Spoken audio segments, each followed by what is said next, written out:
ఇప్పుడు ఇద్దరు పనులు ఇద్దరు చేసుకుంటారు. మీరు యూట్యూబ్ వీడియోస్ చేస్తారు, ఆయన బయట పౌల్ట్రీ వర్క్ చేసుకుంటారు. చేసుకుంటాడు. సో సరిపోతుంది. ఇప్పుడు యూట్యూబ్ నుంచి ఫస్ట్ రెవెన్యూ ఎంత తీసుకున్నారు గుర్తుందా? 11,300 తీసుకున్నా.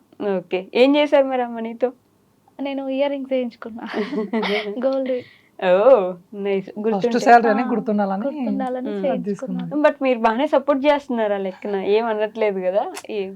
అయితే అప్పుడు మనకిప్పుడు ఫైనాన్షియల్గా అప్పు చేసిన ఉన్నా వస్తాయి కదా. అంటే ఫస్ట్లో స్టార్టింగ్లో వీడియోస్ చేస్తుంటే అవి ఒకటి ఇవి తీసుకురా, వీడియోస్ చేయడానికి అవి ఒకటి ఖర్చు చేస్తుంటాను. అట్లు నువ్వు వీడియో అలా చేసి సంపాదించేదేమో కానీ నాతో ఖర్చు పెట్టించేది ఎక్కువ ఉంది. క్రాఫ్ట్ వీడియోస్ చేస్తుంటే ఇంకా అది తీసుకురా ఇది దాని నుంచి తీసుకురా వచ్చేది ఎంత ఎప్పుడు వస్తుందో తెలియదు కానీ ఇప్పుడు ఎందుకు ఇంత ఇబ్బంది పెడదు. ఇప్పుడు ఉన్నదే ఫైనాన్షియల్గా ఇబ్బంది ఉండడం, ఇవంతా ఖర్చు ఎందుకు ఇస్తున్నాను అనేది నేను. ఓకే. కాకపోతే ఇంకా తన ఇష్టంతో చేశాను అటు, నన్ను ఇంకా తెప్పించుకునేది వీడియోస్ చేసేది అలా.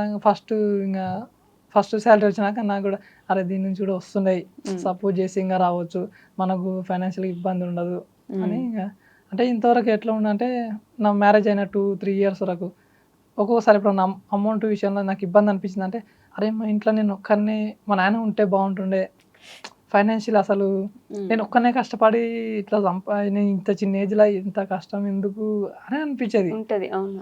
మా ఫాదర్ ఉంటేను ఎవరన్నా అప్పు అడగాలన్నా ఆయన పోయి తీసుకొస్తుండే, పెద్దోళ్ళు వాళ్ళని చూసి ఇస్తారు. మనం పోయి అడగాలంటే పిల్లలకు ఏం చేయాలన్నట్లు ఇయ్యరు.